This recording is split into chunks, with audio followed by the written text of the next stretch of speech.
joining you from just south of San Francisco. I'm happy to, like many of the presenters, it's very exciting. The silver lining of the pandemic is that we can be in multiple places at multiple times. So I'm in Ankara, my morning. And just to give you some ideas here about what I'm kind of drawing on. So obviously in the last year, I'm a teacher trainer and we've been supporting teachers, but also indirectly through students where I work in trying to, like everyone, kind of make the virtual learning environment a little more engaging. Oops, sorry, just a moment. So I'll just start with a quick overview. I won't read it, but you can see what's going on with the red font. I will start just a little bit kind of casually, and then I'll move on to the actual real kind of frame, maybe not quite literature, but framing in terms of concepts, and then I'll give you some actual takeaways. In the, I guess, chat box, I can provide an actual handout that you can take with you with some more kind of things that you could refer to, because I don't go over everything in the session. Let's see. My dual vote system is giving me some problems. Okay, so I'm just gonna start here casually and just, oops, sorry, my dual vote system. I'm on a Mac and a PC at once. So I just kind of rethinking the online classroom, starting in the top left corner of the slide. Depending on where you live, the picture in the middle may be something that you've done recently or something that you haven't done recently, or maybe don't even think you can do in the near future. And you might think, why am I starting with food? What does this have to do with English language teaching? We'll get there. Kind of just moving across from the left top to the right top of this slide, and then down to the bottom right. Kind of the question is, like, how similar is this atmosphere that you see pictured there, a bunch of people sharing food? And how does that intersect with engagement in the classroom? And how do we replicate that in the online classroom? And so many people today have been talking about that in different ways, maybe not asking that question directly, but they've been describing how can you engage people, right? And just even our last presenter, Maricela, she was talking about a specific age group and how that worked. So this is kind of the different kind of things maybe we've been living with, right? We have the multiple screens on the top left. We have ourselves with multiple devices in our living room. Some people in the bottom left are really techie, and they might actually go to a work environment where they're social distancing and they have this like cool setup for online teaching. But the most of us are in the bottom right? We just with a laptop, tired. So I won't go through this, but I'll kind of, I won't ask you to answer out, with the group, but just, if I'm starting this session and asking you, hey, what's the best thing you ate since your last virtual conference? For some of you, the last virtual conference was 10 minutes ago, right? And you're now transitioning to Ankara. Some of you, maybe the last virtual conference was several months ago, or maybe even a year ago. And if I start kind of chatting with you and saying, hey, what's the best thing that you've eaten? What's, since your last virtual conference? Suddenly our engagement before the actual designated content kind of changes, right? So, think about what I have here at the top for a question, like, if we had done that, let's think about how that opening to this session would have changed the format, right? So if this were a warm-up, it would have you rethinking the online classroom in your work environment, right? Now, I'm not just going to talk about warm-ups. I'll talk about things you can do throughout your whole lesson. But since it's the beginning of my session, I'm kind of focusing on a warm-up at this point. And throughout the session, I'm going to ask you to keep the 2 questions in mind, number 1 and number 2. The things that I'm talking about as we go through the presentation, do you already do these things or something similar in your lessons? And if you do, maybe how can you tweak them and reposition them so that maybe there's something new for your students? And question 2, if you haven't done anything and you've been a little more like traditional, transitioning to the online classroom, you're kind of still doing your face-to-face routines and just moving them to the online classroom. Nothing wrong with that, but maybe you might be able to think about ways you might be able to utilize some of the things I talk about. And the main thing that I would kind of summarize here is the word consider, like for you also to consider, not asking yourself just 2 questions, but considering these small activities or rituals that I will talk about through the session. They're very small and they're simple, but as teachers, we know how much kind of a repositioning or an engagement with each other in the face-to-face classroom, and obviously more so in the online classroom, how that can kind of engage a student longer, create a more like a stronger connection, therefore maybe more in-depth processing. And so moving on here, we'll take a look at some things. Except Mr. Zoom doesn't want to work for me. So I'm going to start with just examining how our realities have become blurred. You know, we move from one, place to another. I'm in south of San Francisco in the US, and now I'm in Ankara. I'll finish this and I'll move to making, breakfast, and, all our positions kind of all happen behind one device. And how can we unblur or blend those realities in a more distinct way? So you can just see there, we've had a year of every minute being consumed, and everything transitions from one place to another, but we don't necessarily move. And if we do, we don't move very much, right? From one place to another. It's not like before. And the same thing for our students, right? They are using one device, and that one device is a place where they play, right? They use their video games, they socialize, right? They get on their social media, and then they sit down, take a class with us. If they're older students, they might pay some bills. So this little one device becomes our realities, and we kind of lose some kind of, I would say, even though we're not moving very much, I feel like we lose actually a lot of space, because we actually don't encompass ourselves with other people in other spaces face to face. So just kind of continuing with that thought, we can see that I have an example. I won't read directly to my slides, of course, but you can just glance over them. But, I give an example in the middle of a student, right? They're in class for an hour, there's a 10-minute break, they pay bills online. I'm assuming maybe it's a university student. They check their homework to make sure things are due for class that they're going to later in the day. They're logging on if they have kids and they're a little older. They might be helping their kids log on to an online class while they're trying to teach or take a class.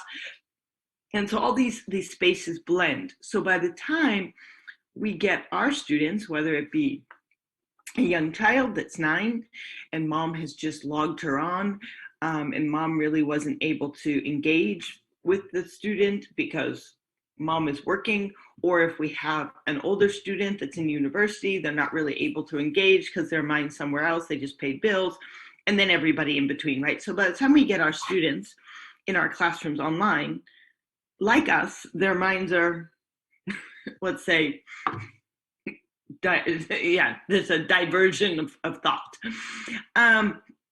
And so what happens here is that this psychologically, we find ourselves strained. Physically, we find ourselves not so comfortable, right? Ergonomically, we're not in a workspace where it may be ideal for us to be engaging. And if we're not physically comfortable, we're psychologically stressed or overtaxed, then it comes to the moment of trying to have deep processing, but we're not really there, right? We're there on the computer and we're engaged, but we're not really processing. Because we miss that commute, we miss you might not miss, meaning you want it, but we're missing it in our routine. We're missing the physical commute to school, so are the students. We're missing our physical interaction in the hallways, so is our students, and so goes on.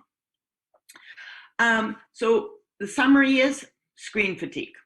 We all know this. I won't spend a lot of time here, but just to kind of frame where I'm going and get you all in the idea or on the page of everything that you know about screen fatigue. I'm not going to tell you anything here, but I want to raise awareness of all the things that you know that maybe you put in the back of your mind because we've been doing this for a year, right?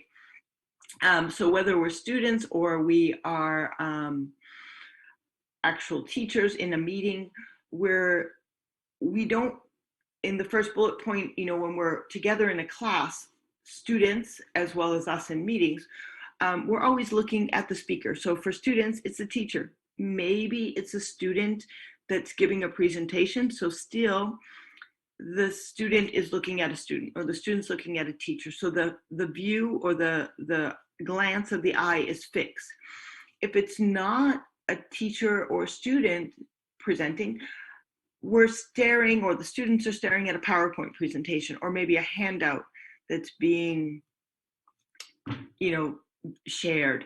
And then, unlike in real life, we don't really move our head from one place to another when other students are talking, when other students are chiming in. We're always still facing forward, right? So even though there might be a dynamic of interaction and communication through some communicative activities, still our glance is still very fixed. And that's the same thing when I say online meetings. I'm referring to online classes, like students meeting. So the brain is always processing everything as a whole, the whole being the screen. There might be multiple images or multiple faces or multiple things going on in the screen, but still our brain is processing everything as one component coming in. But those different components might be very differing, right? The teacher might be showing a video of something, I don't know, a video clip of a drama, right? But then down the bottom, we have all these faces. And so these things are not necessarily, coherent, they're differing, but the brain's still taking them in one glance. So there's a lot of complexity that goes on the screen. So this frequent glance forward can become fatiguing in itself because you're always staring at the screen. And there's kind of body level stress. Sometimes there's a need to multitask, and that could be sometimes a good thing, right? We're having our students look at a textbook and then glancing back at the screen, maybe checking something else on the web and moving back to our platform of our classroom. But still, all these things are creating a cognitive demand. They might be, meeting our goal in engaging our students so that they're not dozing off, but they're still creating mental fatigue. So we're achieving something positive on one hand, but we might be doing something that's draining our students on another hand. So this basically just can lead to shallow information processing. They're listening, but they're not necessarily fully engaged for deep processing. Depending on the proficiency of our language learners, right? There's a cognitive demand on top of that, which we all deal with and know, and we try to support that in a face-to-face classroom, and definitely we're creating support in the online classroom for language support. So we all know that we then go from shallow processing to maybe mental drift, right? We're not fully engaged. So we start kind of have mind wandering. We do it ourselves in staff meetings. Students do it all the time in classes. The virtual classroom has even more distractions. And then, as I described, just the cognitive load. So we are always trying as teachers to keep them, right? Keep them on screen, keep them engaged. Okay, so I'm going to give you some different strategies that we can look at to make things a little more dynamic, and maybe what I say, reduce the blurred or blended realities. So the idea is the more we engage our students on the screen, not just looking at the screen, but kind of engaging with the content at a deeper level, they realize that they're in class rather than blending, right? There's my, housemate over here if you're a university student, or if you're a younger student, okay, my mom's over here, or my brother's playing with toys, kind of just to be able to put those things aside and really be with you and the classmates. So some things to kind of start with. Oops, sorry, excuse me. These are commonly known strategies in various forms that we do. So I'm going to just start with those. And it's not saying that these are new. I'm just sort of starting with where we all are, and then sort of moving to the idea that maybe these aren't necessarily enough. So beginning with switching the online platform setting, instead of always being in gallery mode, we can move to speaker mode, right? So then there's less visual input for the learner. So there's less cognitive load that we're seeing, just like you might be now. You're seeing me, you're seeing James and my PowerPoint slide. You might not be seeing everybody that's actually in the session. So these are simple things that we probably have been doing, or maybe you used to do, or maybe you never thought about it. But these are just simple things, and then I'll move to actually more creative things. Then we can schedule breaks between classes or meetings. I'm referring to students, not like a board meeting, to unwind between our online sessions. And our online sessions, I don't necessarily mean between class to class, which is true, each class hour, but sometimes maybe even between, our transitions of a lesson, right? If we're going with a typical conventional lesson, we have our warm up, our presentation, our practice, our production. So maybe at some point you might just have a 2 or 3 minute break between students have done their language practice, and they're going to get in groups and do their preparation for production and presenting to each other. So maybe there's just like a downtime thing, and a downtime thing doesn't mean that they run off somewhere in their house, because they won't come back on time. But I'll be speaking about ways that maybe you can break things up so that there's like a little bit of mental, kind of decompression. Also, things that you've done, but we can think about again, is setting routines and dedicated spaces for where you do your class and where students do their classes. Sometimes our students are on the other side of the screen, and you may have already addressed some of these things. But we're here and we feel like we're teaching our students in our class, but where are our students? Now, the younger they are, their parents are more in control and guiding where they are, so this would be less applicable. But as your students are maybe, towards late high school or moving into college, or even if you have adult students, asking them like, where are you today? Are you on the couch? Is this the best thing working for you? And it's not like a guidance, but like as a discussion, right? Hey, where do you work, so that students can share with each other dedicated spaces and how they create routines for the classroom, the online classroom. So moving to some actual specific strategies that I have drawn on. I'll show you some references at the end, but I've mainly drawn on some kind of books and articles referring to the online classroom, but I've drawn a lot on virtual meetings and how maybe companies or companies that are always working in the virtual environment, and how do they create virtual success? How do they create virtual success among a team? How do they create virtual success for meetings? How do they create virtual success for interaction on and off screen?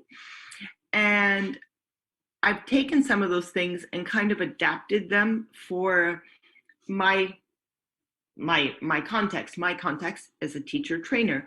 So where I've been working in the last year is helping teachers kind of transition and work in the virtual setting, like all of you. And in some sense, there's been the technological aspect of training. There's been the pedagogical aspect of training with respect to how to move that into an online context. And then there's also what I call kind of the interpersonal or personal aspects. So mental health, well-being, interaction, socialization, connections in the online classroom. So helping teachers that I work with make the language classrooms online a little more engaging. So I'm drawing on some of the things that are a little more generic, or kind of not generic, but I would say more adaptable across different contexts and across different age groups. So I want to just say, like, yes, once we're beyond the pedagogical and the technology, we have to think about us as humans interacting within or between a screen. And so we always are thinking of lesson design, and in our face-to-face classrooms, we always are thinking about the foundation on which our activities are built, the interaction, the communication, the communicative activities, right, as for our language learners. So here below in these blue boxes on the left and right, there's just, in the bold, there's like just something to tag the activity.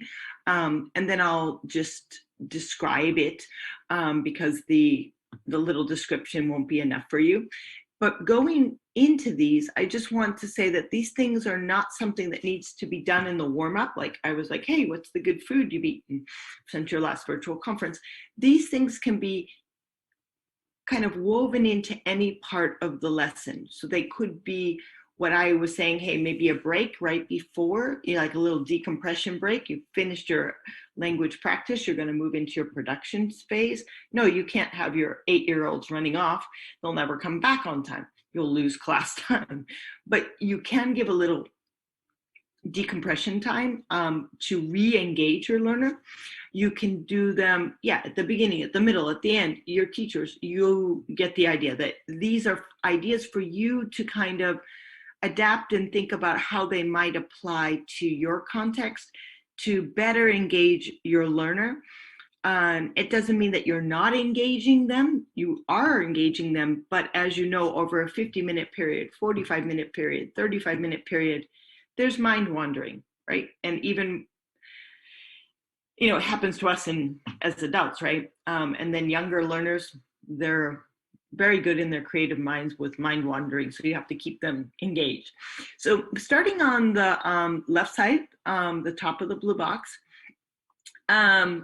so a detailed inquiry. So some things that I've encouraged and I've seen teachers do is to connect before business. That obviously is something at the beginning of the class. So I gave you an example of, hey, what have you eaten? But a detailed inquiry could be anything. It could actually be logistical.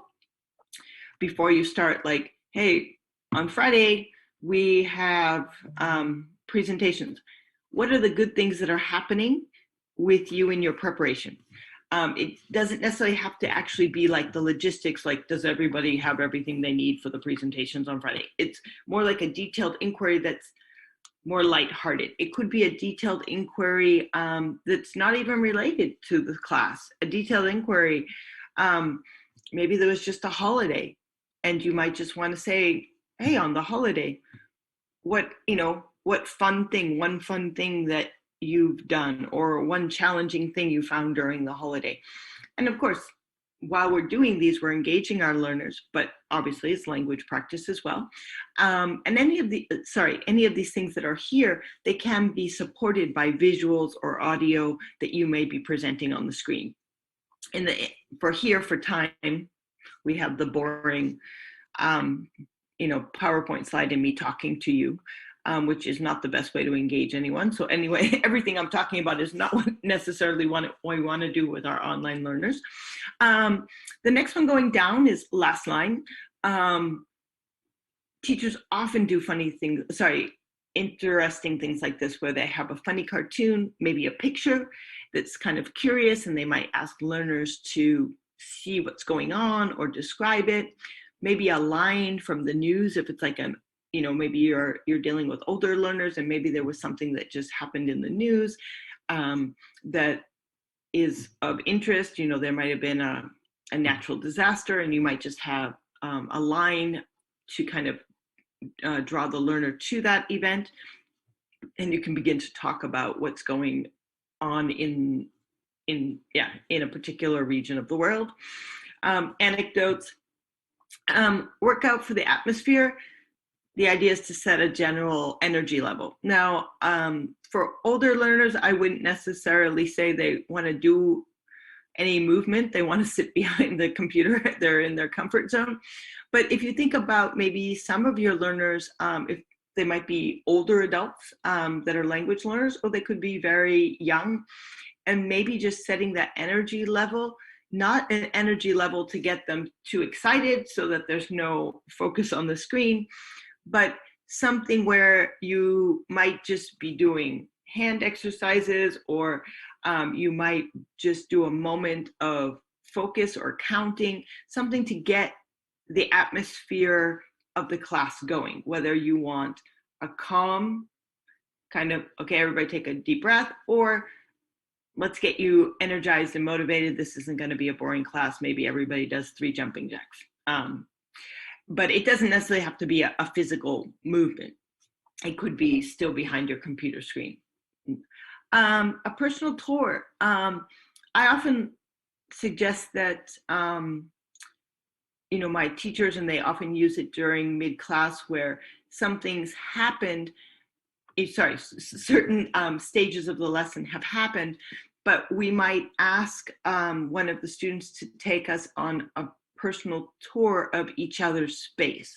And I don't mean the living room. Maybe if you're a low-level language learner, yes, and you're learning furniture, okay, maybe somebody could take you on a personal tour of their living room. But when I say personal tour, a personal tour of a virtual space that the student can project on the screen and share, and the student can kind of describe what's going on, describe why it's important, but it's connected with whatever the topic of the lesson is, or indirectly connected. So this is obviously something that needs to be pre-planned.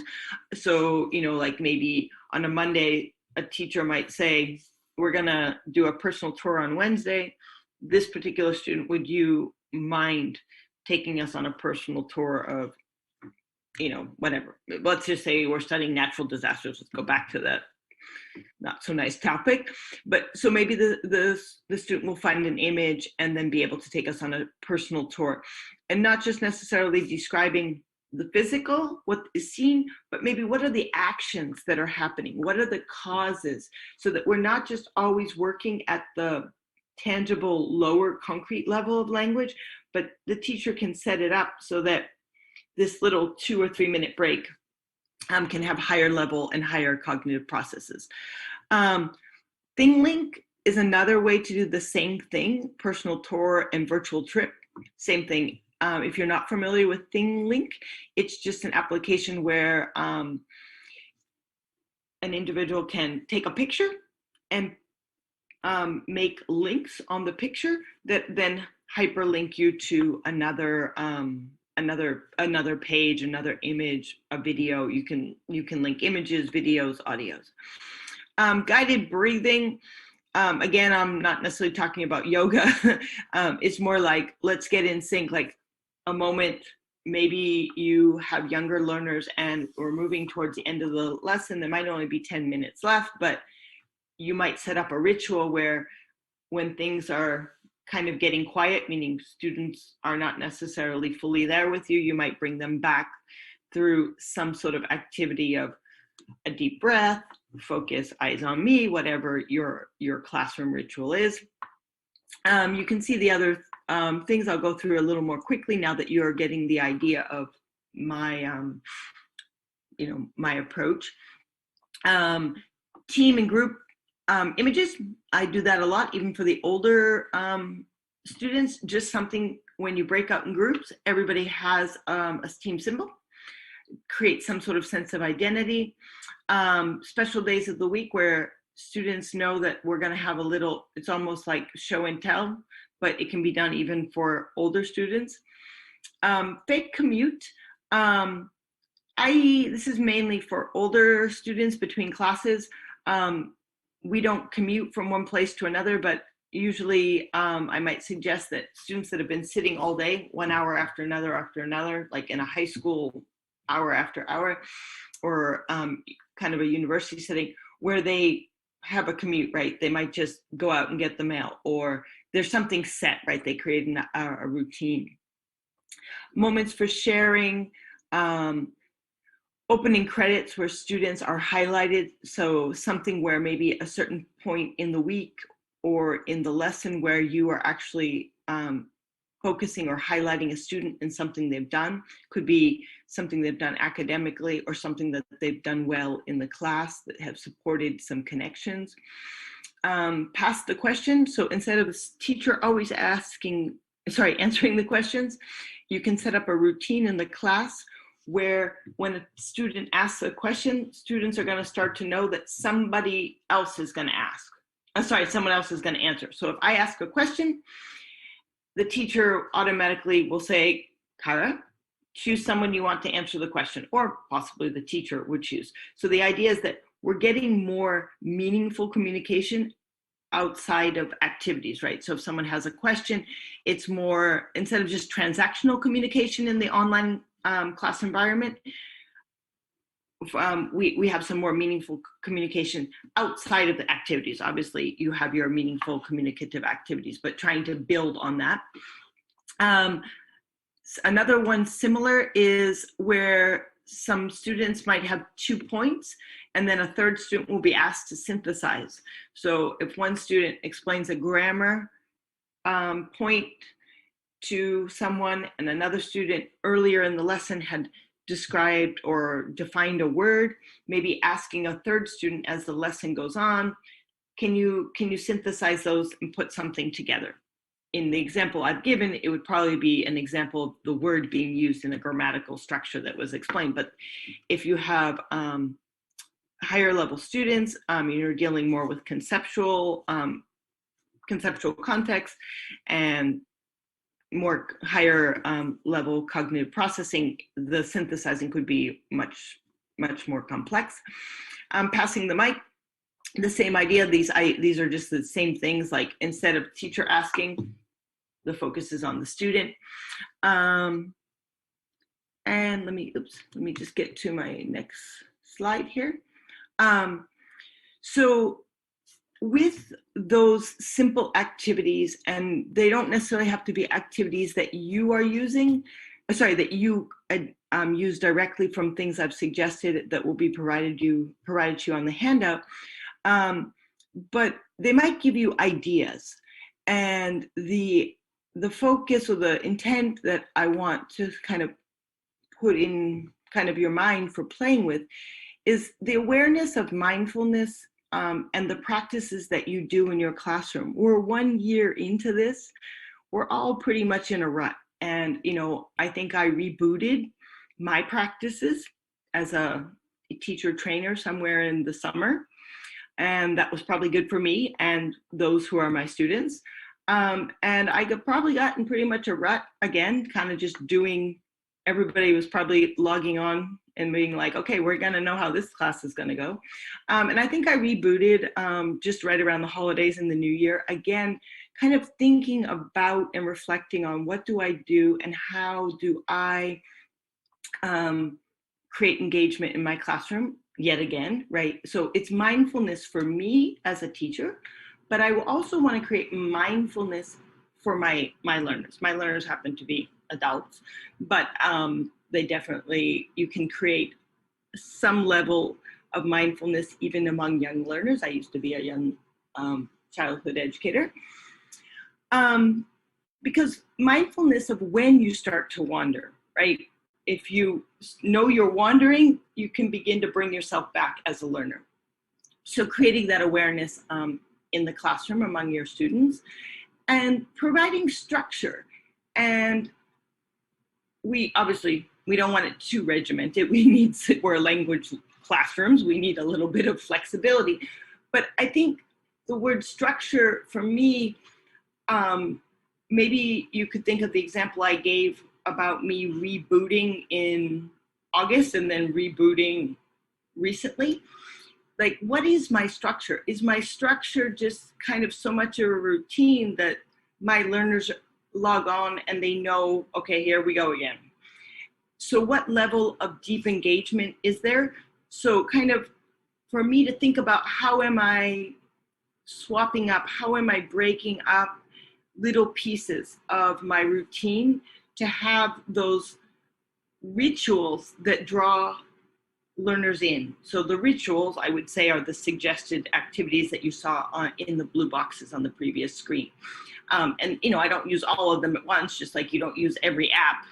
There's all these cool apps. You have to choose which ones are meaningful for your class and create, a use for them within your classroom and among your learners. And the same thing with some rituals of engagement.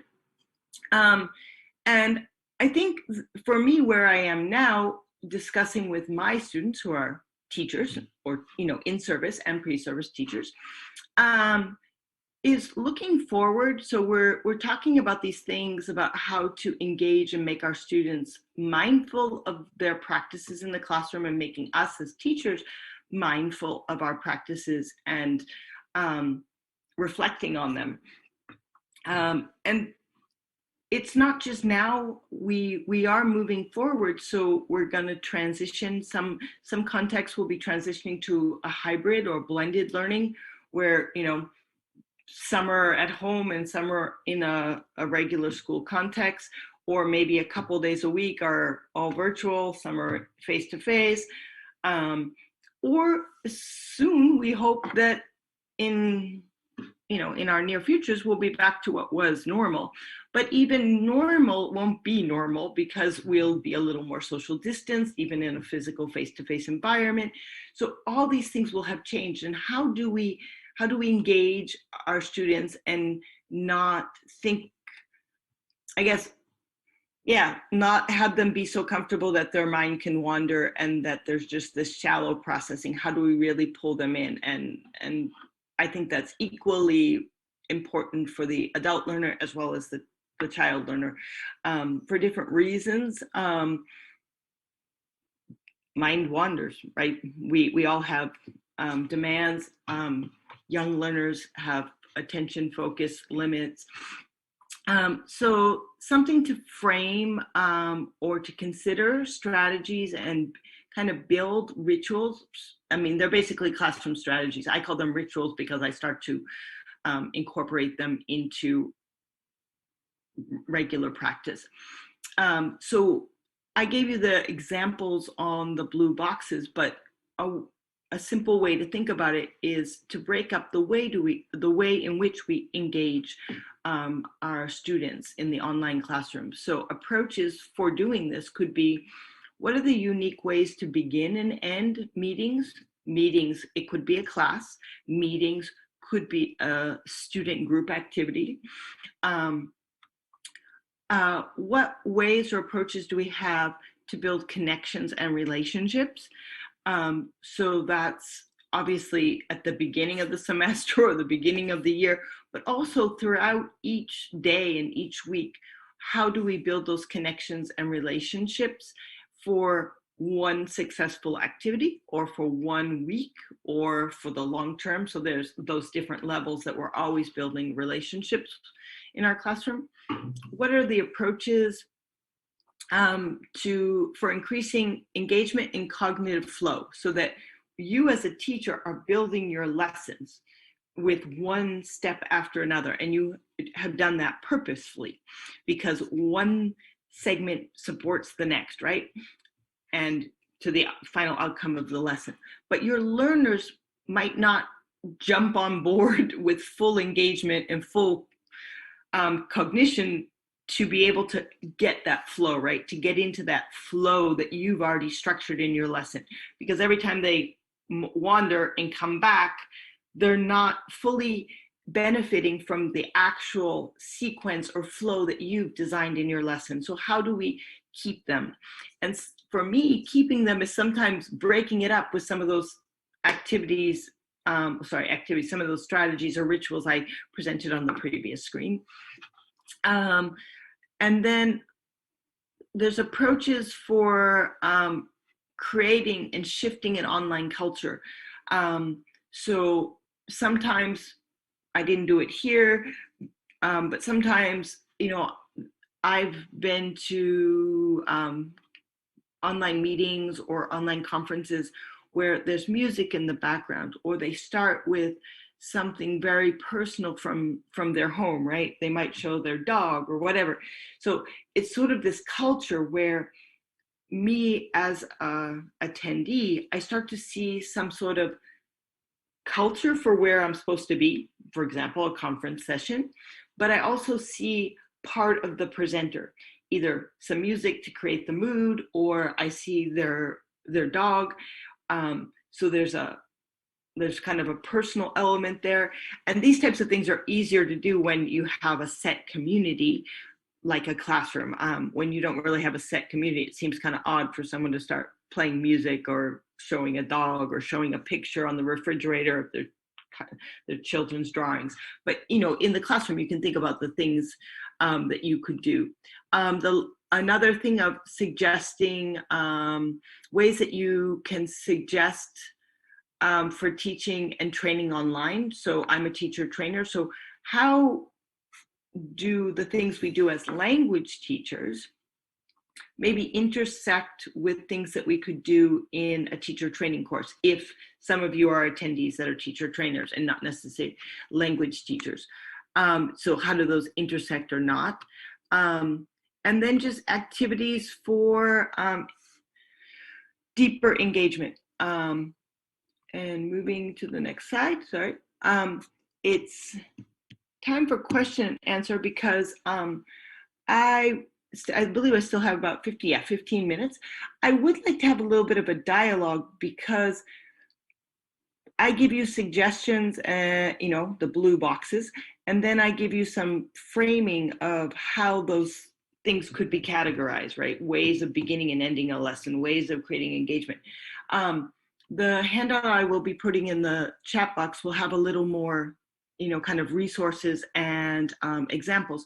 But just to make this a little more tangible, I really would like kind of anyone who feels like they have a question or feels comfortable just to come on mic, and we can have a few moments just to have a dialogue, create engagement. And James, will this work? Yeah, will this work for you? I mean, I'm just gonna, oops.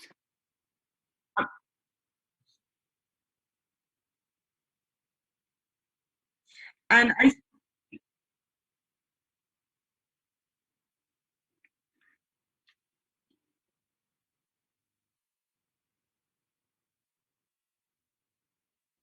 mhm.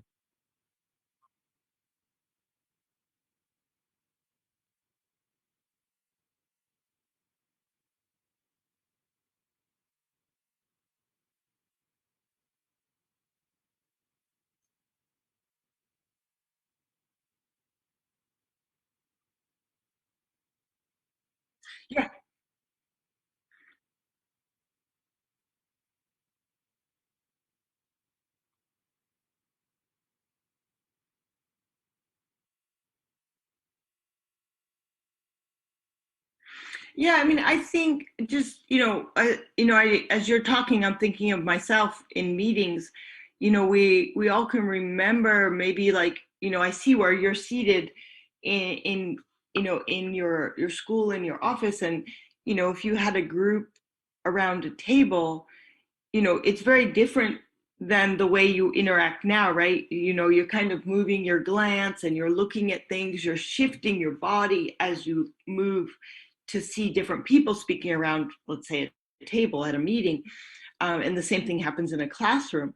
But now we're all just, we don't shift our body, we don't shift our eyes. So yeah, it's physically stressful, and definitely as a language learner, the lower the proficiency, right? You're trying to figure out how to answer the teacher's question. You're trying to maintain the information processing, right? And the lower the proficiency, much more, yeah, psychological kind of barrier there. So if all these are happening to us as adults participating in our educational meetings in the classroom. And I saw, I didn't catch his last name because my cursor wasn't there, but Mohammed he came back on. Mohammed may have had a question, and then I see Liz England. Hi, Liz. I know her through Diesel.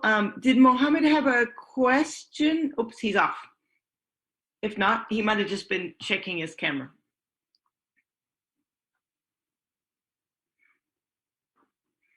Any questions or comments?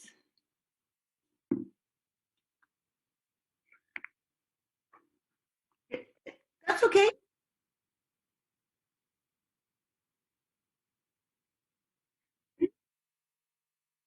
Yes.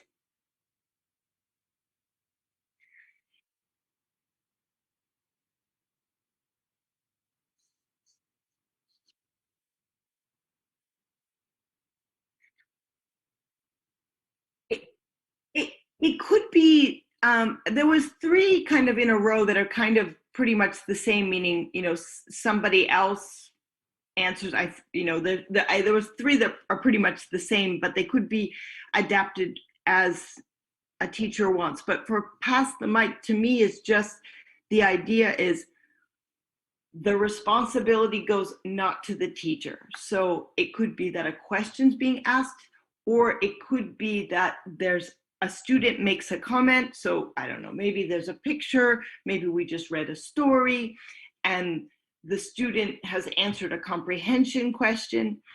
And so then instead of the teacher maybe saying, oh, good answer, right? You got it correct. Or, hey, can you give me a little more? That's not full. But now there's a culture that the teacher has, or habit the teacher's created in the classroom. First, it has to be modeled, but then a student knows that they have to, we're passing the mic. The student says, yes, that's correct, or no, I think I have a different answer, or I don't think you. So something about passing the mic, meaning passing the responsibility that there's a little more meaningful communication outside our language activities, right? And these things happen naturally in a face-to-face classroom because we're there. But when it's just the teacher, all the students are looking at the teacher. So a little trying to get out of transactional communication in the classroom. Yes, we have meaningful communicative classroom communication, but that's based on our activities. We design that. But outside of those activities, it's the teacher that's always, guiding. So trying, and it works better with certain proficiencies, and it works better with certain age groups. So nothing's set, and also can be adapted, right? Something that maybe I might do with a 15-year-old or 25-year-old, maybe a teacher that, teaching second grade, teaching language might think, oh, I know my students and I could do it this way. Yeah.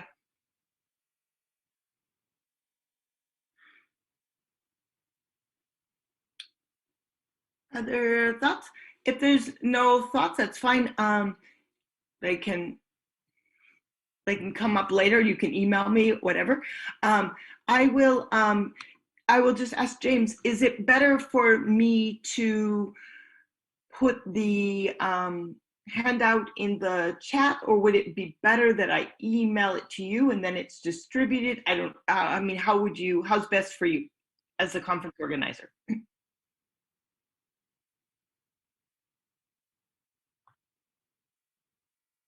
Yeah, exactly. That's what I thought.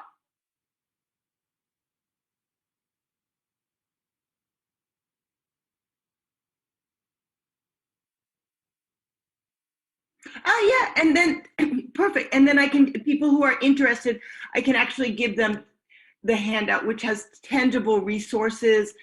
It's like, because I'm talking for 45 minutes, an hour, it's just all conceptual. But if somebody really wants to see an online reference and see how it's done in one classroom, right? The activity described, right? All those things in that blue box were very truncated. Someone might want to see the rationale behind, how they're structured.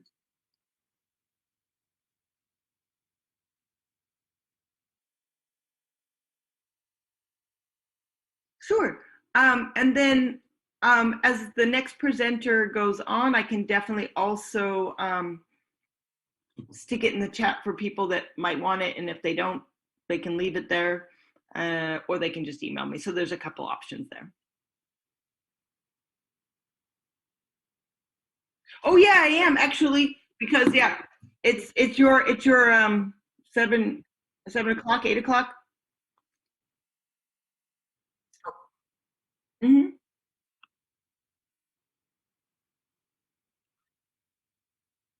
No problem. And I'll just stop sharing my screen. I'll load the file.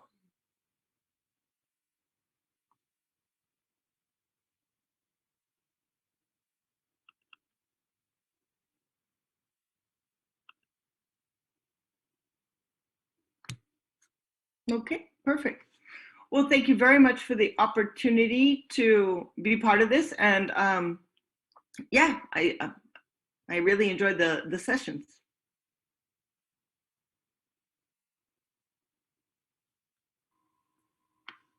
Hello there. Hello. Do you have my voice? Yes, we hear you. Okay, thank you. So great things to all of you. Hello, dear James. Thank you so much. So this is me, Aisan, again from Iran. Okay, thank you so much. First of all, I want to express my thanks to you. These webinars are really great. Thank you so much for sharing them, for sharing the links, and for inviting us all to these nice webinars. Of course, I enjoy my time each time, and all the webinars are wonderful. I learn lots of things from them. And I've just got a question from dear Kara now. Mm-hmm. Yeah, I want to know if actually this coronavirus pandemic just goes on and online teaching is all the fashion now, as you know. If it just goes on and continues like that, do you think the students are still motivated? Will they be as motivated as they were at the beginning? I mean, I think this question could be posed to every educator. Yeah.